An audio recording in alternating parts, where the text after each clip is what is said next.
So hey guys, how are you all? Welcome to. So we are back with a brand new movie on what if Naruto was sealing accident granted him Super Saiyan abilities. Naruto x Android 18 movie. But before we start, be sure to subscribe to our channel and like this video. Now let's begin the story. Behind the blonde human and the toad boss, Gamabunta, the death god manifested, and while unseen to those not involved in the sealing, behind him opened up a rather large portal to the afterlife. Kyuubi knew what was happening. Half of his soul, and most all of his power would be sealed inside the human child, more than likely the child his previous host, while the other half would be feasted upon by the Shinigami, and his physical manifestation would be pulled through the portal into the next world. Just as he felt the icy hand of the Shinigami, the Kyuubi saw the portal behind the god begin to warp and flash.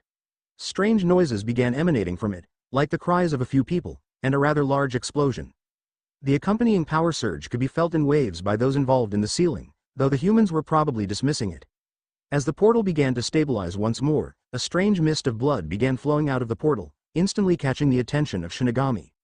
What has he gotten himself into now? He thought. I can sense that he was the one to pass on.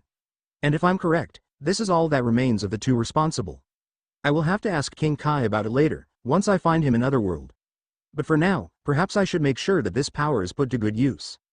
With a wave of his hand, the god of death began manipulating the mist that flowed through the portal, and noticed that in several places, cellular regeneration was already occurring, only strengthening his resolve to do away with whatever had killed King Kai. Finishing the sealing before the being could reform, Shinigami closed the portal he had come from, before opening a new one into Otherworld, in an attempt to find King Kai. Stupid sealing. Now not only was he too busy to do his job properly, but calling him out would drastically alter the flow of time, knocking the time streams on the dimensions out of natural sync. Normally, that wouldn't be a bad thing, as the dimensions rarely ever crossed or affected one another, but it was just irritating to experience different time flows.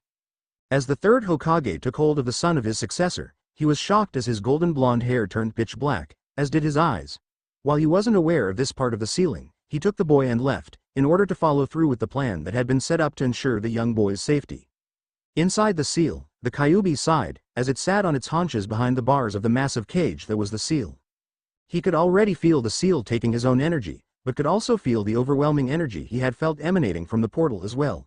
It was massive, almost equivalent to his own power. And he couldn't shake the feeling that perhaps this well of power that apparently now belonged to the boy, had barely even been tapped into. Broken out of his musings by the sound of footsteps, Kyuubi looked out through the bars at the strange figure walking toward him. The being was a strange green in color, and almost insect-like, as evidenced by the strange tail and stinger, hidden behind the large, black, insectoid wings. His exoskeleton was colored light green with black spots and had black sections located on his shoulders and chest. The metal plates on his ankles were shaded black, and the section near his crotch area was also shaded black. His skin was pale all in his face and hands. He had purple lines in both sides of his cheeks, and the line across from his ears and chin were yellow color. His eyes pink, and he had purple veins visible where his exoskeleton did not cover. What is this? The being asked. If this is hell, I'm not impressed, though if this were hell, I don't think I'd be able to sense Goku's presence. This is not hell, though it may as well be, announced the fox, gaining the being's attention. Kyuubi took instant notice that the new being wasn't intimidated by him in the slightest. That alone was enough to pique his curiosity. Then what the hell is it? The being asked, the irritation evident in his voice. Some sort of purgatory. You, as well as I, have been sealed inside of a human child. No doubt the Shinigami sensed your power, as well as this, Goku's, and decided to seal you within the child, to prevent you from wreaking havoc upon the world. Said Kyuubi. You are stuck here forever, and your power will be used to power this child, though why you are on that side of the cage is a mystery to me. That's not the only mystery, replied the being. Who are you, and why are you sealed inside the child? The Kyuubi sighed, his breath actually blowing the green being back a bit. I am the Kyuubi no Kitsune. I am the king of foxes, emperor of the demon realm, and currently, the most powerful being to inhabit this boy's body, replied Kyuubi, smirking as he said the last bit, seeing the being across the bars scowl at his words. Please, he said. I could destroy you quite easily, you are nothing compared to me. And who may I ask are you? Said Kyuubi, mockingly, enjoying taunting the green, insectoid man. Back in his old host, he had nobody else to talk to. I am Cell, he responded. I am the most powerful warrior in the universe. A mere ball of fur like yourself cannot rival my perfection. Perfection, really? Responded Kyuubi, because I would think that someone who is perfect wouldn't feel indignant at being taunted. Cell only grit his teeth and glared at the large vulpine form of Kyuubi, before rearing his arms back. "I'll show you," he shouted. "I'll destroy you, and find a way out of this imprisonment." Ka, M-E-H-A-M-E, ha. With that, a large ball of energy formed in his hands as he thrust them forward, sending the ball forward in a large beam-like attack. Kyuubi did nothing but cock an eyebrow as the beam drew near, flying through the bars of the cage. As the Kamehameha wave hit its target with a great explosion, Cell merely chuckled, but looked on in shock, seeing that his attack didn't even singe the fur of the great beast. "Was that supposed to destroy something?" said Kyuubi, sarcastically. "That attack wouldn't even faze Shukaku." "Damn you," growled Cell, now placing 2 fingers to his forehead. "Perhaps a different approach. Special beam cannon." Thrusting his fingers forward, a beam shot out from his pointer finger, while a second shot from his middle finger, twisting around the first. This one did decidedly more damage, actually drilling through the Kyuubi's front leg. Cell's satisfied smirk left him once again, as before his eyes, the massive fox healed any injury it had sustained. "I'm waiting," Kyuubi said, growing a bit bored at this point. "Perhaps it was only this, Goku, that I felt all that power from, and not you." Cell's eyes widened in anger and she shouted, bringing up a golden aura around himself in his anger. His hands began to glow with more energy. With a cry of rage, Cell began sending blast upon blast at Kyuubi, the large fox never ceasing his smirk. With each blast, Cell expended far more energy than normal, due to part of it being taken by the seal. Soon, the so-called perfect warrior was panting from breath, trying to blast Kyuubi more and more, but to no avail. His aura died down, and he began to descend to the floor, before Kyuubi's tails snapped out from behind the cage, binding him tight, so he couldn't break free. "This is impossible," shouted Cell, as he was pulled in towards the massive Kitsune's face. "Not really," replied Kyuubi, letting his tongue hang out a bit. "I always have had this bad habit of playing with my food." Cell's eyes went as wide as dinner plates. "Wait," he shouted. "You can't eat me. If this boy has taken in any of my power, you'll need me to help him use it." Any hope Cell had was crushed with Kyuubi's next words. "Oh, don't worry about that. Before I devour you and permanently end your existence, I will take every last tidbit of knowledge that lives within your mind." As Cell looked into Kyuubi's eyes, both his and the fox's eyes glowed a bright red, as Kyuubi took in any and all useful information from the mind of the android. "Now then," said Kyuubi, "it's dinner time." Throwing Cell into the air, he moved quicker than the android anticipated, snapping his jaws shut around him and swallowed him whole. Kyuubi sighed, relishing the screams of Cell, and the feel of his struggling as he traveled down his throat into his stomach. "Much better," said the fox to itself. "It's been so long since I've had even the smallest meal. Now then, I should be fully capable of teaching the brat how to use ki as he gets older, but why stop there? The boy has Saiyan blood now, so learning ki should come naturally, if what I've learned is correct. So perhaps instead I should merely give him some of the information I attained directly through his mind. Perhaps I can even find some memories in the energy of the one called Goku, to help him along. At least then, if asked, the boy can deny I did anything, and they won't try to find a way to seal me away further. But perhaps I should wait to allow the child access. Wait until he is old enough to not get the both of us in hot water because of the power. And perhaps I should see about altering his personality a bit. If what I saw is correct, then the brat has a chance of growing stronger than this Goku, or Cell. If so, then I'll need to alter his personality ever so slightly into someone that will constantly try to attain that next level of power, and if I'm correct, this Vegeta should do quite nicely.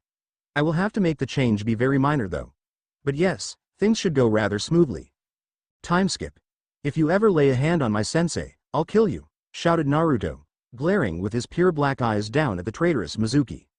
Oh really, laughed Mizuki. You, kill me? That is rich. After I take care of Iruka, I'll do the same to you. Pulling a large shuriken from his back, Mizuki prepared to launch it at Iruka, who already had one stuck into his back. As a giant pair of eyes opened up inside Kyuubi's cage, the fox knew it was the perfect time and surged the power and knowledge into the seal. Naruto snapped. Don't even think about it, said Naruto, his eyes narrowing, though strangely, much of his anger had diminished. Your opponent is me, not him. Mizuki turned to look at Naruto and stepped back in shock at the changes that had taken place in the span of a few moments while he was turned away. A purple aura had sprung up around Naruto, and his muscle mass seemed to have increased, and was still increasing, yet at the same time, compacting, forming incredibly dense muscle. While his eyes had always been black, they now gave off a distinctive feeling of coldness and, oddly enough, superiority. The most astounding feature was the tail he had acquired. Mizuki had always believed Naruto to be a demon, but a demon fox, not a monkey, as the tail he grew would suggest. Reining in his surprise, Mizuki smirked.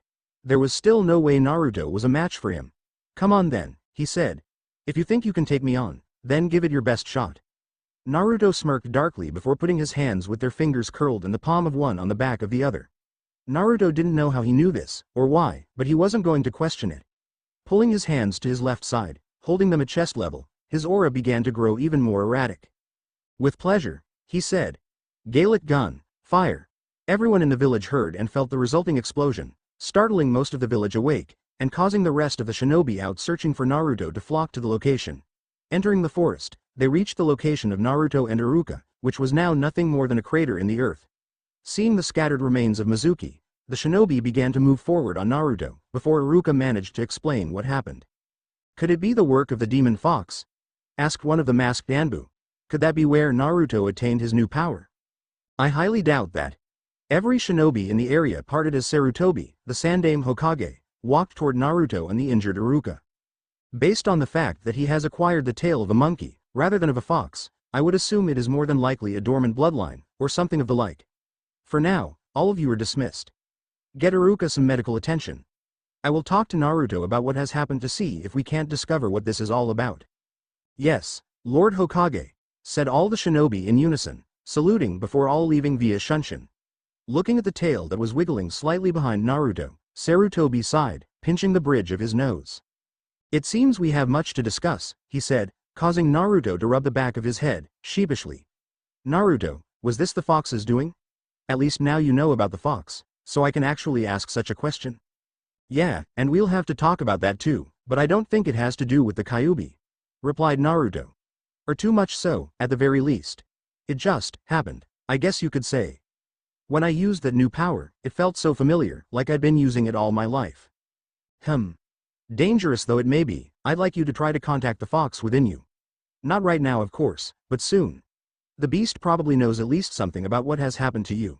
When he was first sealed within you, it gave you your black hair and eyes, so I would assume the seal is at work again," said Sarutobi, his voice revealing nothing but utmost seriousness.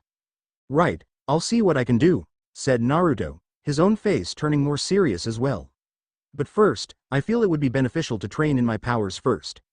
They could be more useful than that new clone jutsu I learned from the scroll." "Yes, that reminds me. May I see the Kage Bunshin no jutsu that you learned?" replied Sarutobi. Naruto raised an eyebrow, but complied, placing his fingers in a cross shape, his tail somehow instinctively wrapping around his waist, like a belt. Sarutobi didn't so much as blink as the clearing filled with smoke, before clearing, revealing nearly 100 Narutos. Sarutobi gave one of them an appraising eye, before punching one in the face, making it dispel with a shout. Smiling, Sarutobi turned to Naruto, grinning like the cat that swallowed the canary. "Well Naruto, it appears congratulations are in order." Naruto once more raised an eyebrow. "With what I've seen here tonight, I believe you are more than fit to be a shinobi." Reaching into a pocket in his cage robes, he pulled out a brand new Konoha forehead protector, throwing it to the blonde. Catching it, Naruto stared at it in shock for a moment, before a cocky smirk plastered itself onto his face. "Ha, I've waited so long for this moment," said Naruto, with barely contained glee, tying the band around his head. "Now, you know where to meet to be assigned your team, right?" said Sarutobi. "Yeah, I know," replied Naruto. "Man, this night has been so awesome, I could just..." He never got to finish the sentence, as Sarutobi interrupted him out of shock. Naruto had begun to levitate off the ground. "Naruto, you're flying, my boy," he said, causing Naruto to look down at himself, as he slowly descended, his feet touching the ground once more. "I'm getting too old for this," said Sarutobi, pinching the bridge of his nose again. "Sorry, old man," said Naruto. "I got some training to do before I meet my team." With that, Sarutobi was nearly blown back as the purple aura sprang up around Naruto, and he rocketed skyward, propelled by nothing more than intuition and a strange familiarity with flight. "I just hope, if what he did to Mizuki was any indication of his power, that he doesn't end up destroying the village through training," said Sarutobi, before using Shunshin to quickly go back to the Hokage Tower. Time skip 1 week later. Naruto arrived on the roof of the Ninja Academy via flight. Over the week, he had indeed gotten in contact with Kyuubi, who took the time to explain the gist of what had happened to him. Unbeknownst to anyone else however, Naruto had kept in contact with the giant fox, who had become something akin to a sparring partner for the now full Saiyan shinobi. Full Saiyan, as where Cell was joined with him as well, it appears that Goku's Saiyan DNA, as well as the Saiyan DNA within Cell himself, had overridden everything else about him, thanks in no small part to Kyuubi's power strengthening the boy further. Satisfied that nobody had seen him, he entered the roof access door, making his way to his old classroom. Stopping as he was about to enter, he heard an uproar inside, as Iruka had announced that he was to be put on a team. Naruto scowled. Not only had he been put on a team with Sakura Haruno, the girl that had rejected him numerous times in the past, and co-president of the Sasuke Uchiha fan club, but the object of her affection himself, and Naruto's rival, Sasuke Uchiha. But sensei, questioned Sakura, didn't Naruto fail his exam? Why is he getting put on a team? Growling, Naruto flicked the door lightly, which with his now savage strength, blew it off its hinges and across the room. The Hokage just saw a true warrior, and saw fit to pass me. Seems he recognizes power when he sees it. Any argument Sakura had, died in her throat upon seeing Naruto, and watching him float into the classroom, his feet never touching the floor. What the hell happened to you? Asked Sasuke, quirking an eyebrow, trying not to show his shock at his now teammate rival. The same thing that hasn't happened to you yet. My bloodline has activated, said Naruto, floating up into a seat, shocking everyone as he leaned forward and what they thought was a belt unwrapped itself from his waist and became an object to prop his head up on. Well, then I'll have to fix that, won't I? Said Sasuke, his eyes narrowing into a glare. I'll be waiting. I'd love to see that Sharingan and the look on your face when you can't copy any of my attacks, replied Naruto, his face twisted into a cocky smirk. We'll see, said Sasuke, going back to facing the front. Yes, we will, said Naruto. Anyway, said Iruka, still staring at the shattered door. Team 7 will be placed under Jonin-sensei Kakashi Hitaki. Nodding, Naruto zoned out, not bothering to listen to the other teams. Compared to him, they were unimportant. Inwardly, Kyuubi sighed. He was almost beginning to think he added a bit too much of Vegeta's personality into the boy. It took nearly 2 hours longer for Kakashi to arrive than any of the other Jonin-senseis. Naruto was so aggravated, he actually sent a small, low-power energy blast at the wall next to Kakashi's head, blasting the wood to pieces, causing the man to raise an eyebrow, the only visible one at least, and make Sakura scream in shock. Sasuke showed no emotion other than his death glare, which Naruto was not affected by in the slightest. Well, said Kakashi, who was intrigued by Naruto's strange new power. Meet me up on the roof. That said, he disappeared in a puff of smoke, making the 3 genin, even Naruto, share a look of confusion. Come on you two, said Naruto, grabbing their hands, bringing them towards the window. Naruto, what are you doing? Screamed Sakura, as she and Sasuke were dragged out the window, as Naruto shot upward with them, landing on the roof, much to the shock of Kakashi. The Hokage hadn't given him any sort of briefing on Naruto's powers, but he was sure as hell planning to get one now. First things first, said Naruto. Teach you all how to fly, so I don't have to listen to you screaming in my ear. I thought you said it was a bloodline, said Sasuke. No, my strength, tail, and insane amount of power are a bloodline. Ki manipulation is a different story entirely, said Naruto. Ki? Asked Kakashi, unfamiliar with the term. It's the purely physical aspect of chakra. And it can be channeled into much more powerful attacks than most jutsu, said Naruto. Perhaps you should all be trained in its use, so I'll actually have a competent team. Could you demonstrate? Asked Kakashi. Normally, this would be the part where we make the introductions, but you've piqued my curiosity. Naruto smirked. Sure, why not, he said. Maybe seeing a portion of my power will put you both in your places. The last bit was directed at the other genin, who both scowled at him. Crouching a bit, they watched Naruto's muscles tense up as he began shouting, drawing out his power. A wind seemed to pick up from the black-haired boy, and a strange, purple aura began to flow from Naruto. As he continued to shout, Kakashi was shocked as the roof began cracking beneath Naruto's feet, before he actually began to rise off the ground. Come on, shouted Naruto, continuing to put out as much power as he could, and the other 3 watched as for a moment, his hair and the aura turned a golden-yellow color, and his eyes turned a seafoam green, before turning back to normal. Now this, shouted Naruto, looking at Sasuke, as a bloodline. With one final shout to the heavens, Naruto once more got his golden aura and hair, which seemed to shoot up in all directions. The hair on his tail was the same, and his eyes had once more become bluish-green. Behold, all of you, shouted Naruto, as Team 7 looked on in shock and awe. The power of the Super Saiyan. It appears as though Naruto is taking to his new power quite well, But is he good enough to last in a world of powerful shinobi? Keep reading and find out, in the next chapter of Naruto. The Perfect Warrior. Kakashi took a step back at seeing his new, potential student, wrapped in a golden aura that gave the appearance of flames. Internally, he was able to think of nothing else beside getting a full briefing on Naruto before the next day. The now golden-haired boy stared at his open hands, before clenching his fists, his eyes closed and a smirk adorning his face. Huh, he chuckled. My first attempt and already I've made the transformation to a Super Saiyan. That was far easier than I thought. So, said Sasuke, attempting to keep up his stoic demeanor.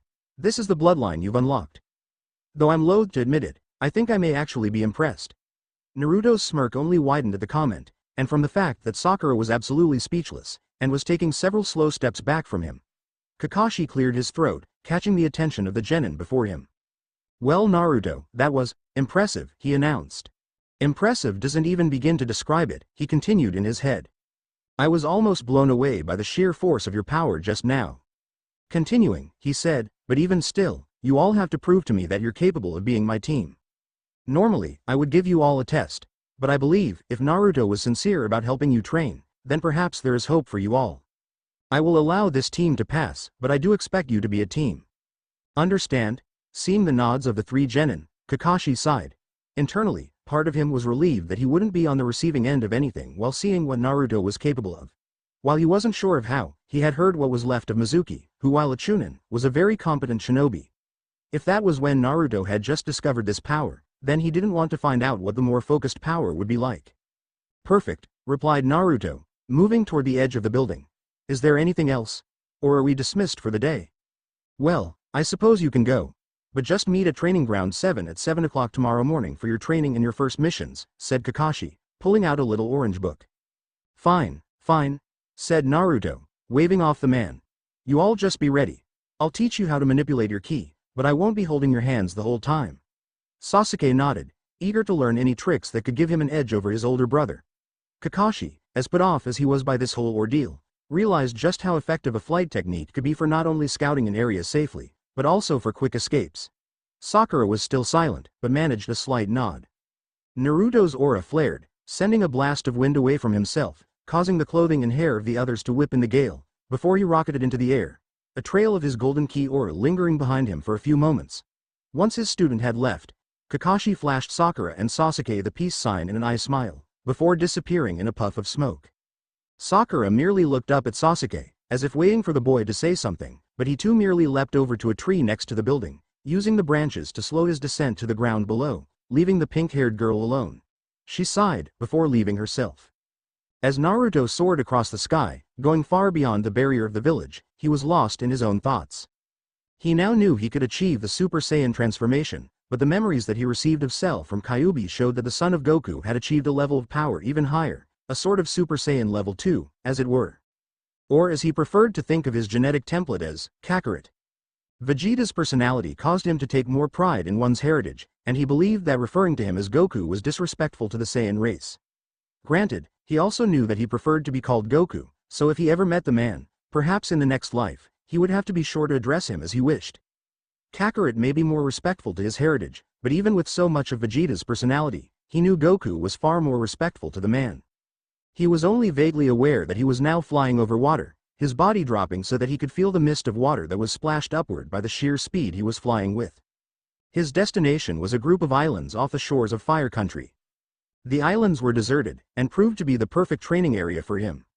All of the trees had been decimated by his practice sessions, but that was only working on mastering the moves of the warriors given to him by Cell. Mainly the Gallic gun, the Kamehameha wave, and the special beam cannon. However, it was within his own mind that the real training commenced. Naruto couldn't allow the Kyuubi to be released from the seal, but the two could train within his mindscape. By replacing the bars with a pair of manacles, the Kyuubi was allowed to move freely within, and by devouring Cell, he was able to take a similar form, though it was much more vulpine-like than insect-like. He had no wings, and where Cell only had one tail tucked away, Kyuubi had 9 tails that freely flowed from the spot, as well as other more distinct fox features. His face was however nearly identical to Cell's, if you disregarded the whiskers and fangs. Entering the mindscape, Naruto found the old fox already waiting for him, arms crossed over his chest, eyes closed and legs crossed beneath him, all while floating effortlessly in the air. As he sensed Naruto appear before him, Kyuubi cracked open his left eye ever so slightly, before closing it again and stretching out, releasing several cracking sounds as he did. "Well, that went well," he said, yawning. "While I agree that without being trained like you are, they could be a detriment to you, is it wise to be teaching them in the use of ki?" "Huh," chuckled Naruto. "It's not like they could become a threat to me. Or have you forgotten that I've already unlocked the Super Saiyan transformation?" "No, I haven't forgotten," replied the Kyuubi, sliding into his personal fighting stance with a smirk. "In fact, I'm looking forward to giving it its test run, so to speak." Naruto also smirked, mirroring the fighting stance of Kyuubi. The stance itself placed one foot forward, while placing the other foot at a perpendicular angle to the first, forming a sort of extended T shape with the feet, leaning on the back leg to control the center of gravity of the fighter. The hand that matched the forward foot was extended out with the elbow of the arm bent at a slight angle, bearing his claws outward at the opponent, though Naruto lacked the claws to use the style properly. The second hand was placed at chest level, about half a foot away from his solar plexus, palm down, bearing claws in a similar manner to the first hand. The stance itself was meant to be a defensive stance, to be used in the event the opponent decided to make the first move. It was meant not only to make use of the Kyuubi's claws, but also to attempt to turn an attacker's mass and center of gravity against them.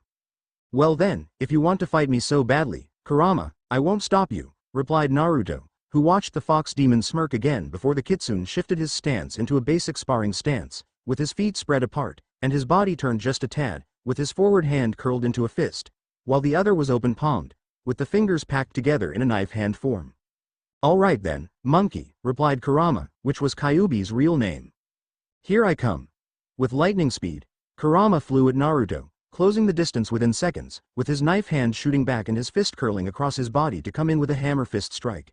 Before he reached Naruto, he blurred out of existence, with Naruto doing the same. Inside the mindscape of Naruto, the only sign there was anything going on was the cracking of the walls around the room, and a glimmer and blur of a figure every now and then. Time skip the next day, Naruto's apartment. Hoping out of his bed, Naruto turned himself inward, casting his thoughts toward Kurama. "Are they ready?" he asked in his head. "Why not take a look at yourself and see?" replied the fox, reverted to his normal size and form. He actually had to smirk at his own ingenuity. With the seal that confined him, he only had limited ability to alter it. The boy the seal was placed on, however, was a different story entirely, as he had managed to turn him from a human to a full-blooded Saiyan. And while he was unable to tamper with the seal, he could also place other seals on the boy. One such seal being a special gravity seal, which he placed on several areas of the young Saiyan's body. When activated, they could multiply the effect that gravity placed on the body, effectively allowing for consistent resistance and weight training. Deciding to go for something easy, Naruto racked his brain to remember information on the Saiyans, finally remembering from phantom memories of Cell's programmed information banks. If he remembered correctly, the planet the Saiyans had lived on had gravity that was 10 times that of Earth, so that is what he'd start at. It was enough to crush a lesser man, but as a Super Saiyan, it shouldn't even faze him. He just needed a baseline that would be easy to use and would prove the seals worked. Placing his hands into the ram seal, Naruto focused on his number, before a warm sensation rushed over him. To be honest, he didn't feel much difference, but according to the indicator within the seals, one of which was drawn up across his wrist like a watch, he could see the seals were indeed working, the kanji for 10 appearing within. "Perfect," said Naruto. "If Vegeta and Kakarot can train in intense conditions of gravity, then I intend to do the same." Throwing his hands once more into the ram seal, he focused more on the weight, feeling the difference as he went from 10 times Earth's gravity to a crushing 75. He would have gone further, but he only had the genes and power of a Saiyan. His body could handle the intense gravity, but it required to be trained if he was to truly be as strong as the remaining members of the warrior race. Struggling a bit against the resistance of the seals, he threw on a simple black t-shirt, which did nothing to hide his new seals, or his new musculature. Changing his pants to something less loose and a bit more form-fitting, he threw open his window and rocketed out toward Training Field 7, his black hair whipping in the wind, his tail uncurling and doing the same. From the height he was at, all the people appeared to be no bigger than ants, and for a moment he even felt a bit of pity for them. It passed quickly, however, and he turned his sights to the training ground, already able to sense his two teammates, but couldn't sense his sensei anywhere near.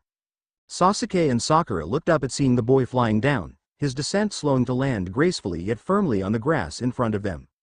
"You're late," announced Sasuke, which caused Naruto to let out a mirthless chuckle. "Last I checked, you can't be considered late unless the show has started," he replied. "And I don't know about you, but I don't see Kakashi-sensei here anywhere." Erg, growled Sakura. I just knew it, how could he be late again? You'd think after you nearly blew his head off yesterday he would have learned something. Naruto smirked at the pink-haired, the cocky expression becoming more and more common on his face. Well, at least you're no longer being a sniveling idiot about my powers, he said, causing the girl to turn a shade of red that complemented her pink hair quite nicely. Well, I figured it wouldn't pay to be afraid when you said you'd teach us how to do some things, she replied, making Naruto frown. Which reminds me, B began. Just a fair warning. I've already got the paperwork getting put through. As of 5 o'clock this afternoon, everything I will teach you will officially be listed as Uzumaki clan techniques, meaning that to learn them, you need express permission from the clan head, which is rightfully me. Which means that unless you have my permission, you also can't teach these techniques to anyone. Not even your own children when you do have them. And of course with Sasuke being the last Uchiha. I do mean when you have them. Do I make myself clear? Hey, fine by me, said Sasuke. I am from a clan, and we do have our own clan techniques, so I know where you're coming from on this one. Besides, with the Uchiha clan techniques, there is no need for me to teach my kids ki manipulation. Naruto nodded. Perhaps Sasuke wasn't the ass that he always made him out to be. Eyeing their female teammate, she nodded her head in the affirmative. Well, it's all settled then, said Naruto, hopping into the air, hovering there with his legs crossed beneath him and his hands resting on his knees. As his tail wrapped around his waist again, Sakura took notice of it and decided to finally ask what it was actually for. Hey Naruto, she asked, getting the attention of both boys. I was just wondering, if your bloodline is that Super Saiyan thing, why do you have a tail? That question caught Naruto off guard. He knew it would be asked sooner or later, but thought everyone would be too preoccupied with his other abilities. Well, if you must know, said Naruto, causing both the other genin to move in closely in order to better hear. I guess you'll just have to wait for me to use it. That said, both Sasuke and Sakura promptly fell over and face planted, while Naruto let out a hissed chuckle, laughing through his teeth and holding his stomach. He couldn't help it. While he had assumed Vegeta's personality profile, he still had remnants of his own, including his trickster nature. Geez Naruto, at least some things never change, said Sakura, brushing off the dirt on her red battle dress as she smiled. At least the annoying black-haired boy she knew from the academy was still there somewhere. Well, should we get started? If Kakashi is late to the lesson, that's his fault, said Naruto, getting a nod from the others. Naruto reached up and stroked his chin, closing his eyes as he tried to think of a way to teach them to use their ki. First things first, he had to teach them more specifically what ki was. Alright, he said. The first thing you need to learn is that while chakra is a combination of ki, which is your body's physical energy, and the spiritual energy created through the mind and soul, ki is going to be almost entirely different than chakra in every respect. Both your chakra and your ki should flow through your body. However, ki will be much more destructive and volatile. Add in the fact that it will be constantly mixing in your body to form your chakra, so you are going to have to learn ways to pull it out much differently than the focus exercises and hand signs we use for jutsu.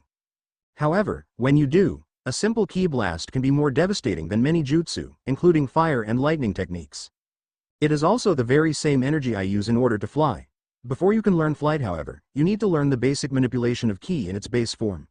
As if to make his point, he focused his ki to his right hand, engulfing it in a sphere of purple-tinted energy. Throwing his hand out to the side, he launched the ball of ki off at a tree, blasting it to a pile of smoldering splinters.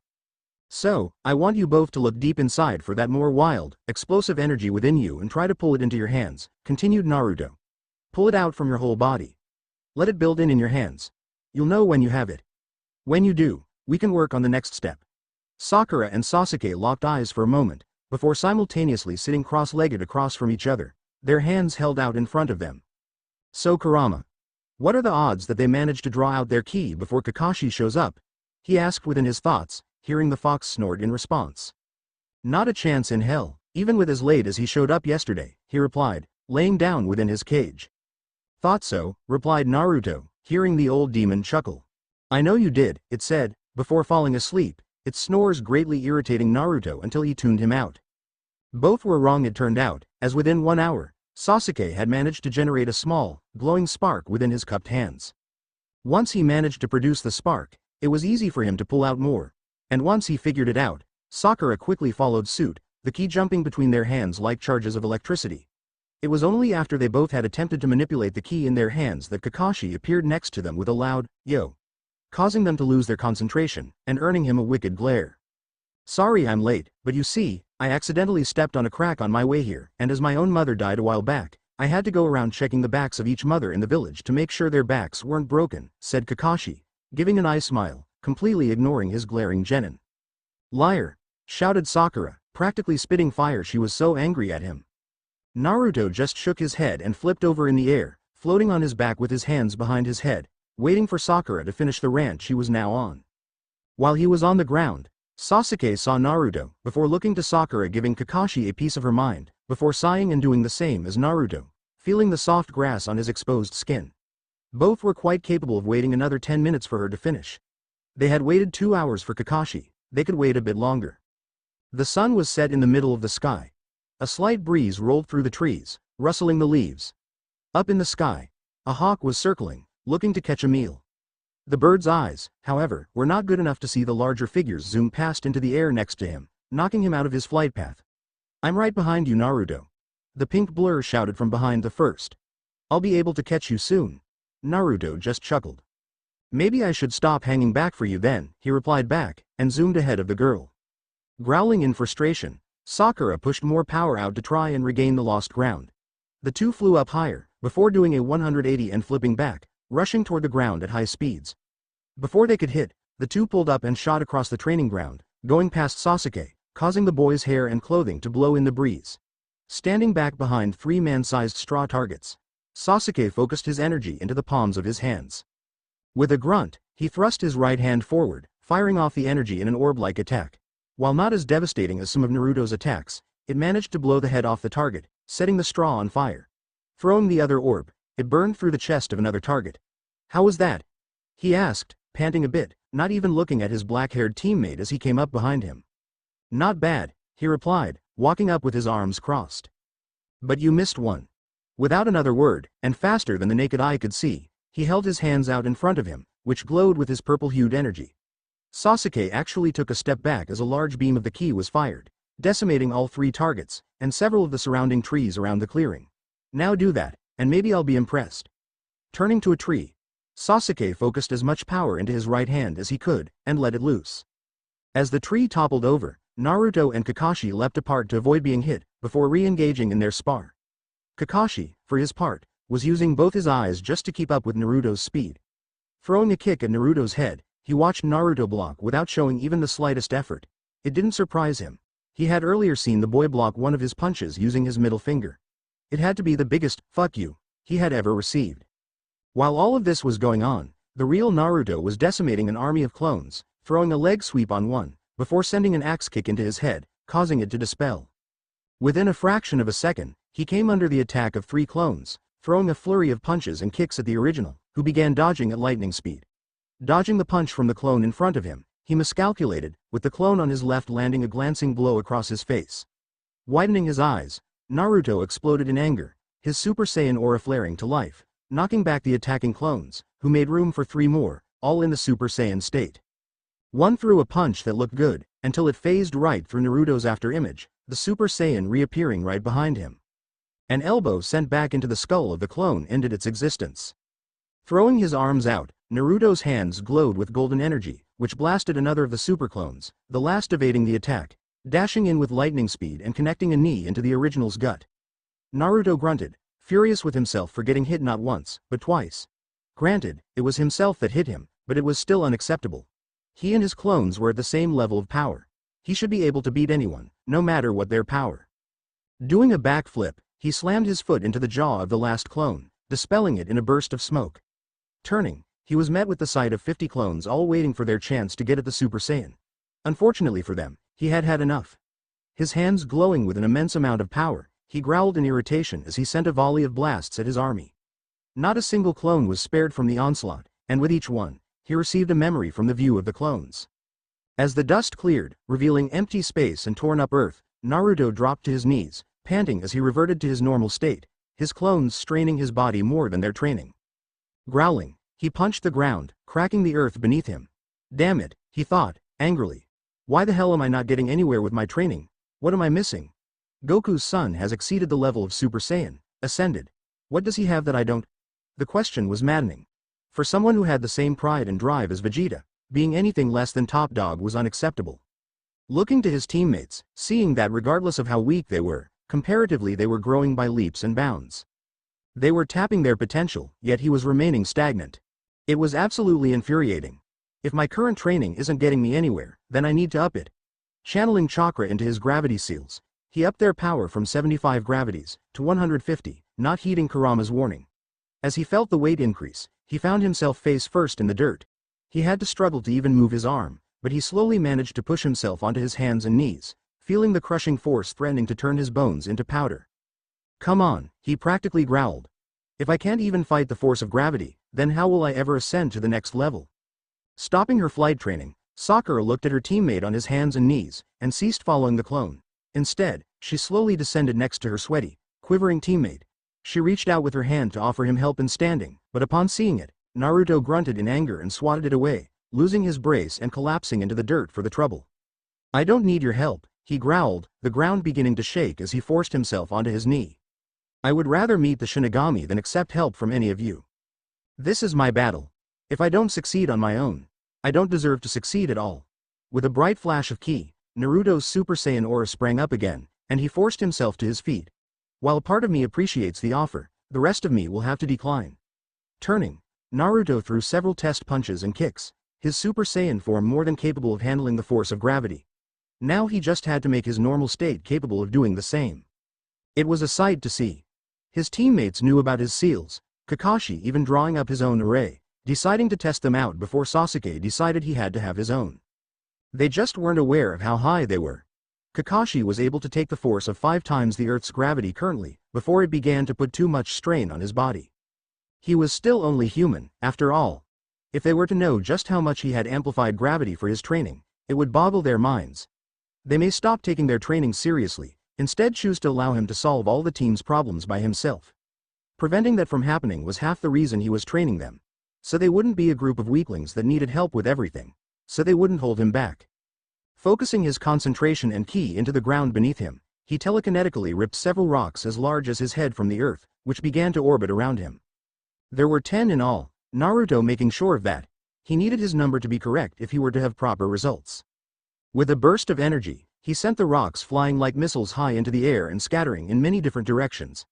Sakura watched in amazement as her teammates seemingly disappeared, before reappearing in the air next to the first rock, sending a knife hand strike into it, shattering it. Disappearing again, he reappeared upside down, throwing a kick that pulverized another piece of earth. The cycle continued until 3 of the rocks touched back down, with the other 7 having been destroyed. Naruto didn't smile, but he didn't frown either. His goal had been to catch up with and break each rock before a single one had touched the ground, but he had only got 7 out of the original 10.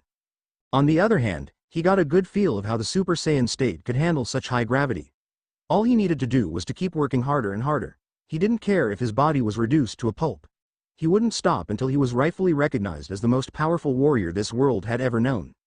Not just greater than the Hokages, but greater the Sage of 6 Paths. Greater even than the warriors from the universe Cell and Goku had come from. Sensing the presence behind him, Naruto to see the rest of his team merely watching.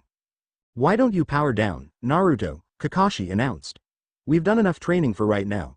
It's time to see the Hokage and receive our missions for today. Naruto frowned at having his training interrupted, but reverted to his normal form, as requested. He almost dropped to his knees as the full force of his gravity seals was returned without his assistance from the Super Saiyan form, but instead used his ki to hover above the ground just a few feet. Walk, or fly? He asked, but before an answer could be given, he shook his head. Fly, of course, he answered himself. Every time we walk, you end up making us late. Well, not this time. Sasuke and Sakura just smirked with their black-haired teammate, before each erupted with auras of ki, Naruto's with a purplish hue, while his teammates both utilized ki auras that were hued with a light blue. Taking off into the air, they rocketed up higher than all the buildings in the village. Looking up at his team, Kakashi sighed. These kids really need to learn to stop and smell the roses, he muttered, before taking off in flight after them.